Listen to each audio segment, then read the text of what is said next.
Everyone called her too fat to marry, until the groom removed his veil and passed out at the altar. The silence in the church was so thick that Amanda could hear her own heart exploding in her chest. 200 pairs of eyes fixed on her, the priest frozen in the middle of reading, and Marcus, her fiancé, pale as paper, his hand shaking as he touched the fabric of the veil. He pulled out slowly. The veil fell, and then Marcus collapsed onto the marble floor like a lifeless doll. The collective scream echoed off the Gothic walls of St. Peter's Cathedral in the heart of Boston. Women got up from their chairs. Men ran to help.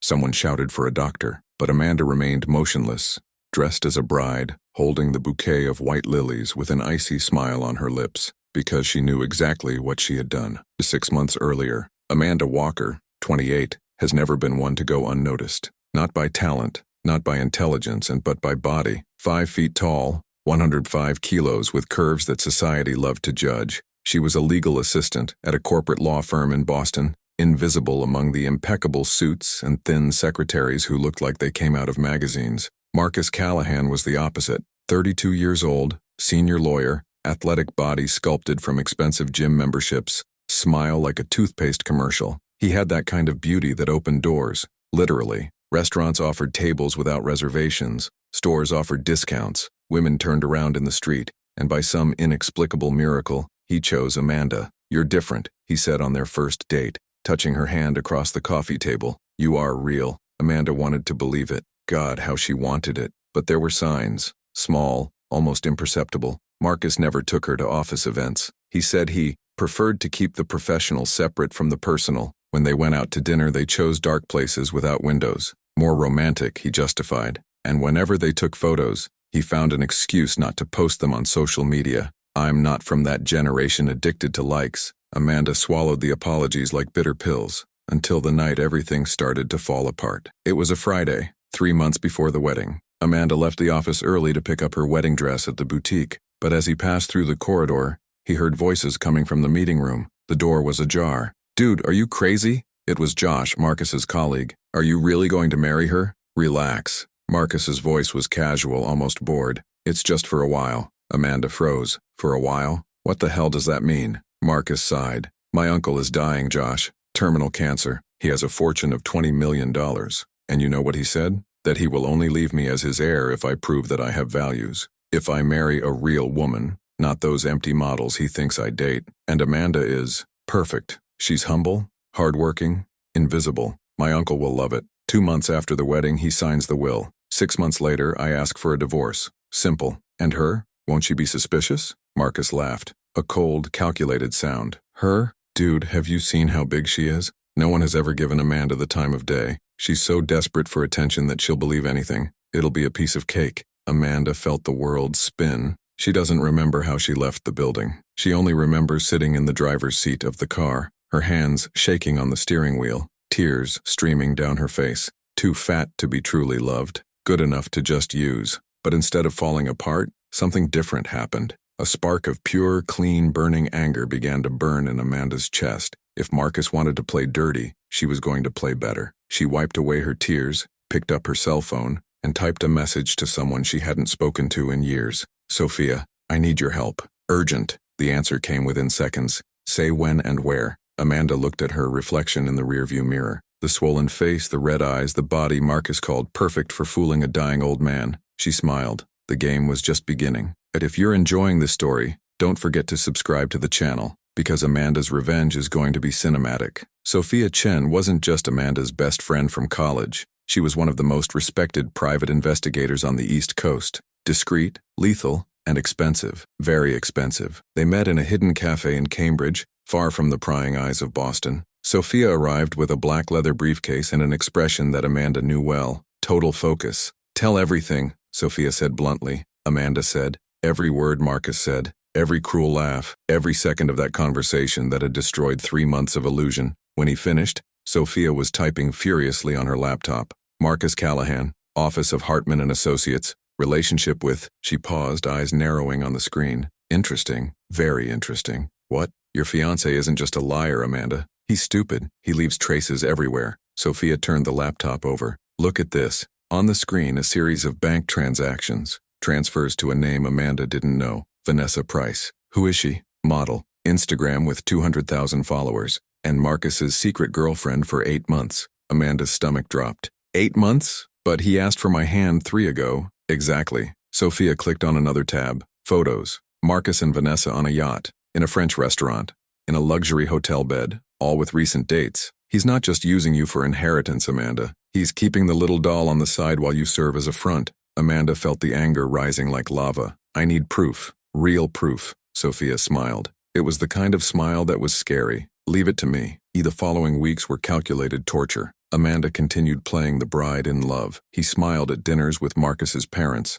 I pretended to be excited when choosing flowers for the ceremony. She accepted his kisses with the taste of betrayal in her mouth, but inside he was building a fortress. Sophia worked in the shadows, hacked Marcus's cell phone. He installed microphones in his car. He followed Vanessa to gyms, beauty salons, five-star hotels. Every encounter between the two was documented with surgical precision, and the more Amanda discovered, the dirtier the story became. Marcus didn't just keep Vanessa hidden. He promised to marry her after the divorce. He showed prints of bank accounts. He talked about the mansion they would buy with the old fool's money. Vanessa, of course, loved the idea. In an audio recording, Amanda heard her high-pitched voice. But are you sure she won't get suspicious? Like she's fat, but she's not stupid, right? Marcus laughed. Trust me, baby. She's so desperate that she even believes in Santa Claus. When I get married, she'll feel like the luckiest woman in the world. She won't even notice the blow. And after the divorce? Afterwards? She goes back to her mediocre life, and we live like king and queen. Amanda listened to the recording 3 times.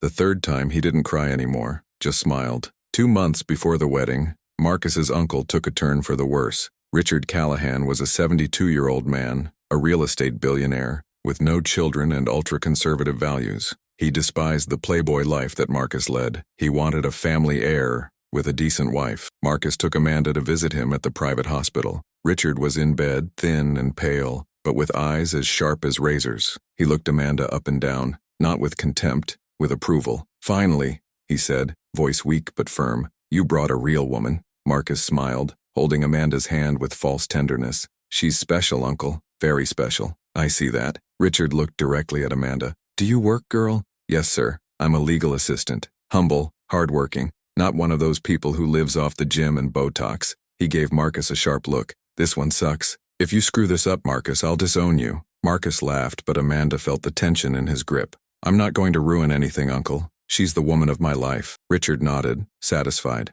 So I'm going to change my will today. You get married, I'll sign it. You become a real man. Finally. When they left the hospital, Marcus was euphoric. It worked. He swallowed it all. Amanda forced a smile. Great, my love. Seriously, Amanda, you were perfect. He adored you. Now just get married, wait for him to sign the papers, and he stopped, realizing his mistake. And what? And live happily ever after. The lie came out quickly, rehearsed. Amanda nodded, but the lump in her throat tightened. From that night, Sophia sent a message. I have everything. Photos, audios, videos, transactions. He's dead. Do you want to exhibit it before the wedding or during it? Amanda stared at her cell phone screen for long minutes. Before, it would be safer, faster, less pain, but it wouldn't be fair. It wouldn't be cinematic. She typed the response. During, in front of everyone. Sophia sent a fire emoji. You're bad. I like it. Amanda smiled alone in the dark of the room. Did Marcus want a fake wedding? It would have. But the bride he underestimated was about to turn the tide in a way he would never forget, and it would all start the moment he removed that veil. But what was known, not Marcus, not Vanessa, not the 200 guests, was that Amanda had prepared something that would transform that altar into a court. Amanda turned the next 2 months into a military operation. Every morning I woke up at 5, not to work out, even though Sophia suggested it, not to go on a diet, even though Marcus's mother insisted, but to study every detail of the plan that would transform the wedding into a perfect public execution. Her apartment became a headquarters, wall covered with photos, documents, bank transactions, red lines connecting Marcus to Vanessa, transcribed audios, hacked emails, all chronological, all verifiable, all devastating. Sophia showed up 3 times a week with new bombshells. Look at this, she said one Tuesday, throwing a folder on the table. Marcus borrowed $50,000 in his own name to pay for Vanessa's vacation in Cancun. The idiot used the office's corporate card. Amanda leafed through the documents, her smile growing. Did he steal from the firm? Technically, he embezzled funds. If the office finds out, he'll lose his law license. Sophia crossed her arms. But you're not going to report it before the wedding, right? Of course. Amanda stored the papers in a box labeled Evidence Block C. I want him to fall in front of everyone, especially in front of Uncle Richard. Speaking of which, Sophia pulled out her cell phone. Richard signed the will yesterday. Marcus is officially the main heir. $20 million plus the real estate company. Amanda felt a shiver. So he did it. For now, Sophia tilted her head. But wills can be challenged, especially if the heir is exposed as a fraudster and an adulterer on the same day. Amanda's eyes lit up. You are diabolical. I learned from the best. But Amanda wasn't just collecting evidence. He was preparing himself psychologically, because she knew her wedding day would be brutal. 200 people looking, camera flashes, Marcus at his side, lying with every breath, and she would have to endure everything until the right moment. That's when someone unexpected appeared. Dr. Henry Moss, behavioral psychologist, specialist in trauma and resilience. Amanda found him through an anonymous recommendation on the online forum where she vented. He didn't charge. He just said, "Your case interests me." They met at a discreet office in Brookline. Henry was a man of about 60, with gray hair and a gentle but penetrating gaze. He listened to Amanda tell everything, the humiliation, the discovery, the plan. When she finished, he was silent for long seconds. Are you going to do this in front of 200 people? Yes. And are you prepared for the emotional consequences, the public exposure, the trials? Amanda took a deep breath. Doctor, I've spent my whole life being judged, for being fat, for not being pretty enough, for not being invisible enough. Marcus didn't invent anything new. He just confirmed what the world always whispered. Henry leaned forward. But you're not just doing this for revenge, are you? Amanda paused. No, I'm doing this because women like me need to see that we are not disposable, that we don't need to accept crumbs from men who pretend to love us while destroying us inside. Henry smiled. It was the first genuine smile Amanda had seen in weeks. Then let's make sure you don't break down at the altar. The sessions with Henry were intense. He taught breathing techniques, emotional anchoring exercises, how to stay calm when your body wants to collapse, how to speak firmly when your voice wants to shake. When you're there, Henry said in the last session, and you feel the panic rising, remember one thing, you're not alone. You have Sophia, you have the evidence, and you have the truth. Amanda waved. What if I fail? You won't,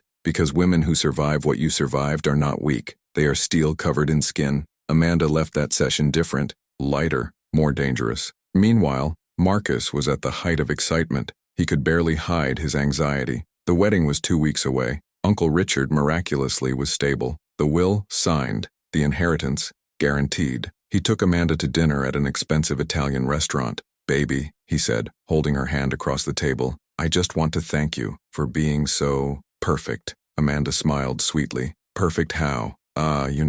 Simple. No drama. You don't demand anything. You don't complain. You just accept it. Accept being used, Amanda thought. But he said, it's because I love you, Marcus. He kissed her hand. Amanda felt disgusted but didn't show it. I can't wait to see you as a bride. Me too, she lied. 1 week ago of the wedding, Sophia brought the icing on the cake. Amanda, sit down. Sophia's tone was different, serious, almost shocked. What it was? Sophia opened the laptop, turned the screen. I hacked Vanessa's cell phone, and I found this. On the screen, an exchange of messages between Vanessa and Marcus. Recent, from yesterday. Vanessa, baby, I miss you. When can we really be together? Marcus, soon, love. Just 1 more week of pretending. After the wedding, we wait for the old man to die. I'll take the money and get rid of it. Vanessa, what if she gets suspicious? Marcus, her? Ha ha ha ha. Impossible. She's so happy to finally have someone that she doesn't even realize she's just a tool. Vanessa, you're terrible. Marcus,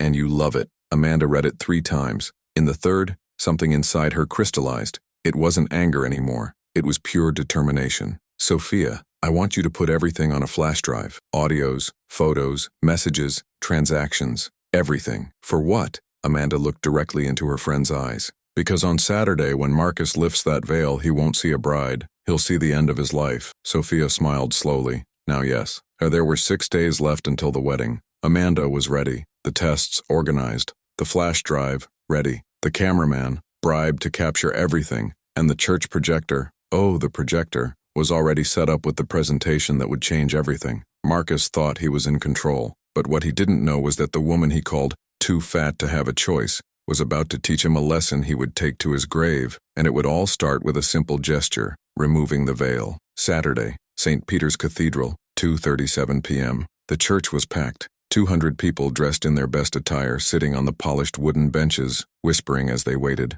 White flowers covered the altar. Lighted candles emitted a soft, romantic light. The organist played an instrumental version of Canon in D. It seemed like the perfect marriage. Marcus was at the altar, impeccable in a navy blue tuxedo, a confident smile on his face. Beside him, Father Michael held the Bible, prepared to begin the ceremony. In the front row, Uncle Richard, frail but alive, watched everything with eyes watery with pride. Next to him, Marcus's parents, beaming, and spread across the church, office colleagues, friends, distant relatives, everyone waiting for the bride. The music has changed. Wedding march. The cathedral doors opened, and Amanda appeared. Traditional white dress, bouquet of lilies in hands, veil completely covering the face. She walked down the hall alone. She decided not to have a companion. Each step was firm, calculated, as everyone's eyes followed her silhouette. Marcus smiled even wider. I thought I had won. Amanda climbed the 3 steps of the altar and stopped in front of it. The priest began. Beloved, we are gathered here today to celebrate the sacred union between Marcus and Amanda. But Amanda wasn't listening. I was feeling it. The weight of the flash drive hidden in the bodice of the dress. The cameraman in the right corner. Camera pointed discreetly. The projector on the side wall connected to Sophia's laptop sitting strategically at the back of the church. All ready. Marcus held her hand. Amanda felt her palms sweaty. He was nervous. Not out of love, out of greed. The inheritance was minutes away. If anyone has any objection to this marriage, let him speak now, or forever remain silent. Absolute silence. Amanda took a deep breath. It was now or never. The priest smiled and continued. Marcus Callahan, do you accept Amanda Walker as your lawfully wedded wife, to love and respect her for richer and for poorer in sickness and in health? Until death do you part. I do, Marcus said, voice loud, confident, looking directly at Uncle Richard. Amanda Walker, do you accept Marcus Callahan as your lawful husband, to love and respect him in richer and poorer, in sickness and in health, until death do you part? Amanda paused. 1 second, 2, 3. The priest frowned. I do, she said finally, her voice firm as stone. The priest nodded, relieved. Then by the authority granted to me by the state of Massachusetts, I declare you— Wait, Amanda interrupted. The priest blinked, confused. Some murmurs went through the church. Sorry? Before we continue, Amanda said, letting go of Marcus's hand and turning to the congregation, I'd like to surprise my fiancé. Something special. After all, it's the most important day of our lives, isn't it, love? Marcus, not fully understanding, gave a nervous laugh. Of course, baby. What do you want to do? Amanda walked to the center of the altar, facing the 200 guests. The veil still covered her face. I know that marriages are about love, trust, and honesty, and I believe everyone here deserves to know the complete truth about the man I'm about to date get married. The murmur increased. Marcus frowned, his smile starting to fade. Amanda, what are you talking about? She ignored it. He made a discreet sign to Sophia. At the back of the church, Sophia pressed enter. The side wall projector came to life with a low hum, and the first image appeared on the 2-meter-high screen, impossible to ignore. Isaac, Marcus, and Vanessa, on a luxury yacht, Caribbean Sea, kissing intensely. He's shirtless, she in a bikini. Clear date in the bottom corner, 3 weeks ago. A muffled scream echoed among the guests. Several women put their hands to their mouths. Men looked at each other, shocked. Marcus froze, the blood draining from his face. What the hell is this? Let me explain, Amanda said, her voice now as cold as ice melting on metal. This is Vanessa Price, 24 years old, model, 200,000 followers on Instagram, and my fiancé's secret girlfriend of 8 months. While he was asking me to marry him, he was paying her bills. The image has changed. Marcus and Vanessa at a fancy French restaurant, him feeding her a spoonful of chocolate dessert, both laughing. Date, 1 month ago. Amanda, this isn't what it seems. I can explain. He can? Amanda slowly turned to him, her veil still covering her face. Then explain that. The screen changed again. Now giant screenshots of text messages, huge font, impossible not to read. Marcus, soon, love. Just 1 more week of pretending. After the wedding, we wait for the old man to die. I'll take the money and get rid of it. Vanessa, what if she suspects something? Marcus, her? Ha ha ha ha. Impossible. She's so happy to finally have someone that she doesn't even realize she's just a tool, fat and stupid. Perfect match. The silence in the church was so thick that the sound of the candles crackling sounded like thunder. Someone sobbed loudly. Marcus's mother brought her hand to her mouth, tears streaming. Uncle Richard in the front row began to shake, his fingers white from being so tightly gripped on the arms of his wheelchair. No, Marcus staggered. looking desperately at the audience. That was taken out of context. She hacked my cell phone. That's an invasion of privacy. Invasion of privacy? Amanda took a step towards him. How do I hack my fiancé's cell phone while he was planning to use me as a ladder to steal $20 million from a man dying of cancer? Richard tried to get up from the chair, but he couldn't. He just looked at Marcus with an expression of absolute hatred. The screen changed once again. Now it was video, with sound. Marcus appeared on the screen, sitting in the seat of a luxury car, talking on the phone. The audio quality was crystal clear. Dude, have you seen how big she is? No one has ever given Amanda the time of day. She's so desperate for attention that she believes anything I say. Yesterday I told her she was beautiful and the idiot cried with happiness. It's going to be so easy. Cruel laughter echoed through the church speakers. Tears ran down the faces of several women in the audience. Men shook their heads in disgust. Some were already standing ready to leave. Marcus spun around, desperate. Turn it off now. But no one moved. Everyone was mesmerized by the horror unfolding at the altar. The video continued. Now it showed Marcus in a bar with his co-workers, Josh at his side. And after the divorce? Josh asked in the video. After? Marcus laughed. Then she goes back to her mediocre life. She probably eats a bucket of ice cream while crying. And me? I live like a king with Vanessa. $20 million buys a lot of therapy for the chubby girl to overcome rejection.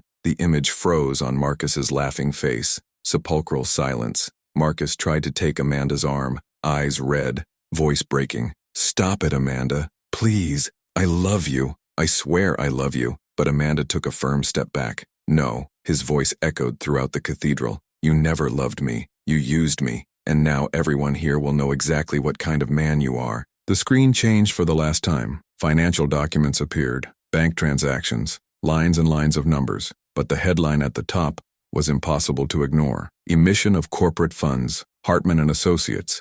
Total embezzled. $50,000 destination. Vanessa Price's account. Purpose. Vacation in Cancun. Amanda pointed to the screen. Corporate fraud. Marcus stole $50,000 from the firm where he works. He used his corporate card to pay for his lover's vacation while pretending to be at a legal conference in Chicago. Josh, the colleague sitting in the fourth row, stood, mouth open. You stole from the firm? And I've already sent complete copies of these transactions.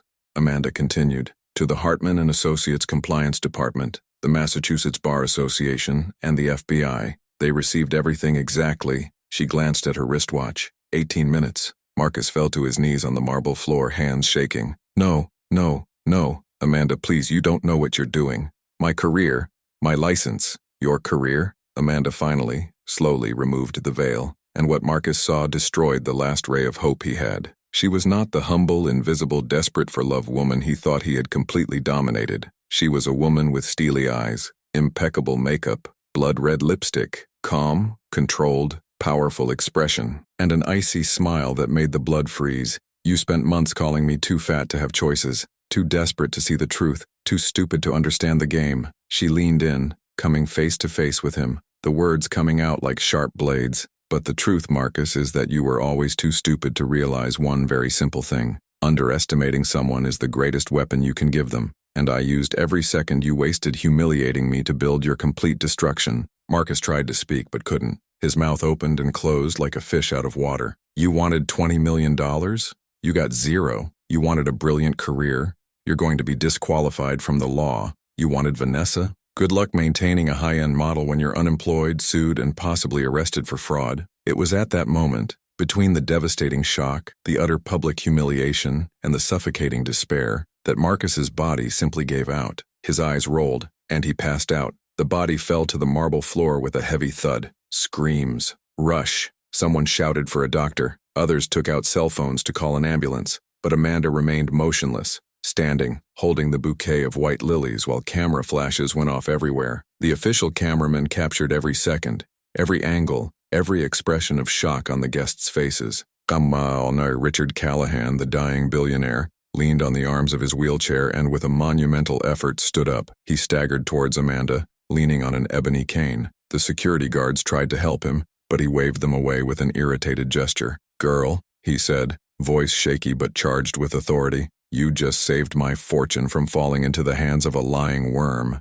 Amanda turned to him, expression still serene. I didn't do it for your fortune, Mr. Callahan. I did it for myself, and for all the women who have been called invisible, disposable, desperate and too fat to deserve true love. Richard studied her face for long seconds. Then, for the first time in months, he smiled, a tired but genuine smile. You have more courage, intelligence, and dignity in your little finger than my nephew has in his entire life. He paused, breathing heavily. The will be changed on Monday. Marcus won't see a penny. Not now, not after I die. Amanda nodded respectfully but didn't smile, because it was never about money. It was about dignity. Paramedics rushed in, carrying a stretcher. They lifted Marcus, still unconscious, and took him around the side of the church. Vanessa, who was apparently hiding in the parking lot waiting for news, panicked when she saw the ambulance and fled in her car. Marcus's mother was in tears. The father, red with shame, avoided everyone's eyes. Josh and the other colleagues in the office were already on the phone,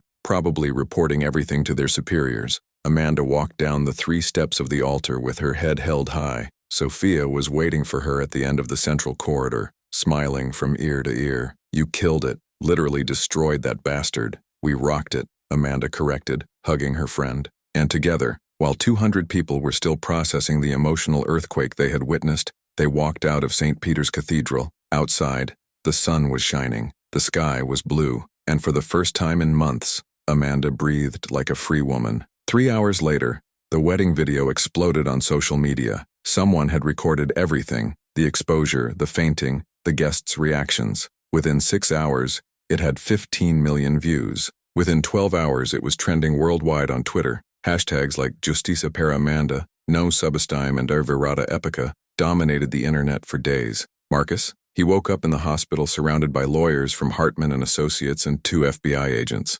Vanessa? He deleted all social networks and disappeared. And Amanda Walker, the woman everyone called too fat to marry, too invisible to matter, too desperate to be truly loved? She was just getting started. Monday, 9:15 a.m. Amanda entered the Hartman office and Associates for the last time, not as an invisible legal assistant who went unnoticed in the hallways, but like the woman who had just starred in the most viral video on the internet that week. 17 million views. Global trending topic. Article in the New York Times with the title, Bride Exposes $1 Million Fraud at the Altar, and the video breaks the internet. She wasn't there to work. I was there to end a cycle. When she walked through the reception, all eyes turned to her, some with admiration, others with embarrassment. Josh, the colleague who participated in the conversations with Marcus, lowered his head and pretended to use his cell phone. Amanda walked straight to the Human Resources Department. 10 minutes later, she left with a resignation letter delivered and a generous severance check in her purse. The office didn't want lawsuits, not after the scandal involving Marcus. She smiled. I didn't need that place anymore. Marcus Callahan, on the other hand, woke up that Monday in a hospital room to a devastating reality. 2 FBI agents waited outside. The firm Hartman and Associates had opened criminal proceedings against him for embezzlement of funds. The Massachusetts Bar Association preemptively suspended his license. And Uncle Richard? He amended the will on Sunday morning, removing Marcus completely from the estate. $0. Zero career. Zero future. Vanessa, of course, blocked his number on all social media and disappeared like smoke. Without money, Marcus stopped being interesting. When the agents entered the room to question him, Marcus cried. He begged. He tried to justify it. It was all a misunderstanding. I was going to give the money back. Amanda hacked my cell phone. That can't be used as evidence. But the agents just exchanged tired looks. They had seen men like Marcus hundreds of times. Arrogant people who believed they were above consequences until the moment everything fell apart. Mr. Callahan, said Agent Rodriguez, adjusting her glasses, you have the right to remain silent. Anything you say could be used against you in court. Marcus buried his face in his hands. 3 weeks later, Amanda was sitting in a cafe in Cambridge, looking out the window while drinking a cappuccino. Sophia sat across from her, smiling. So, how are you feeling? Amanda thought for a moment. Light. For the first time in years, I feel light. Sophia tilted her head. Did you see the news? Marcus has been formally indicted. He'll be charged with corporate fraud and misrepresentation. He could face up to 5 years. Amanda nodded, but took no pleasure in it. Just justice. And Vanessa? Gone. Deleted everything. But the internet doesn't forget. Sophia showed her cell phone. There are even memes. When you think you married a millionaire but he marries his own destruction. Amanda laughed. A genuine, weightless laugh. And you?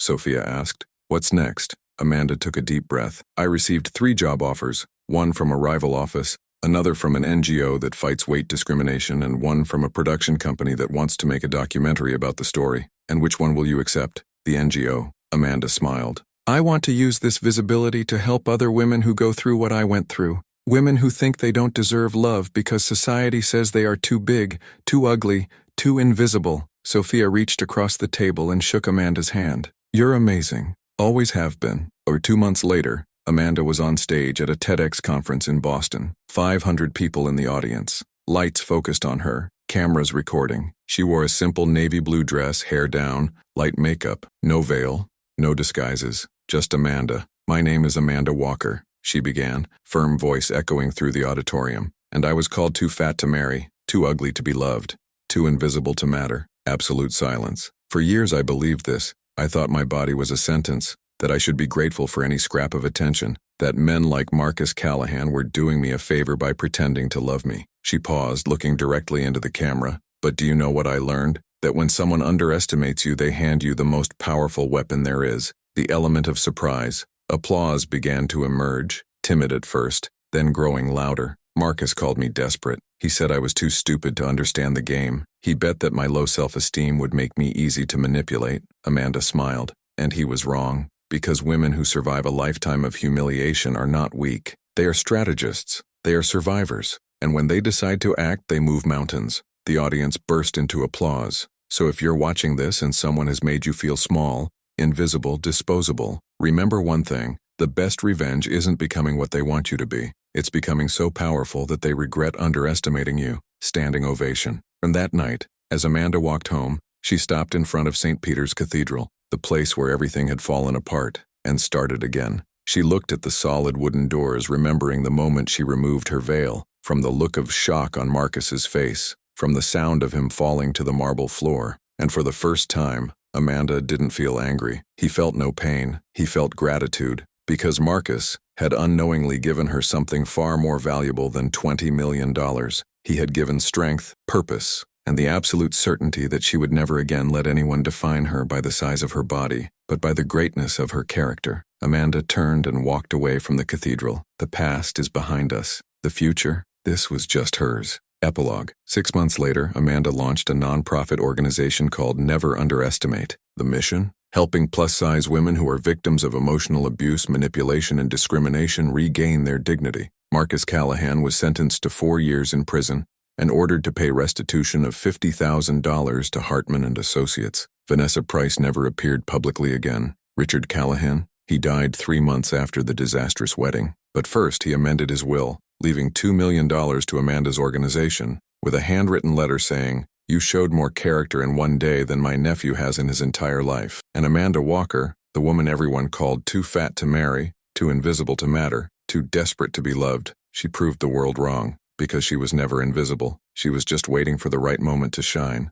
Arrogance underestimates. Dignity rebuilds. And the best revenge will always be to live so well that those who tried to destroy you spend the rest of their lives wondering how you did it. Never let anyone define your worth, because you're not small. You were just surrounded by people too small to see your greatness. If you like this story and believe that all people deserve dignity and respect, don't forget to subscribe to the channel. Because here we don't tell victim stories, we tell Avengers stories. Until next time, and remember, never underestimate anyone.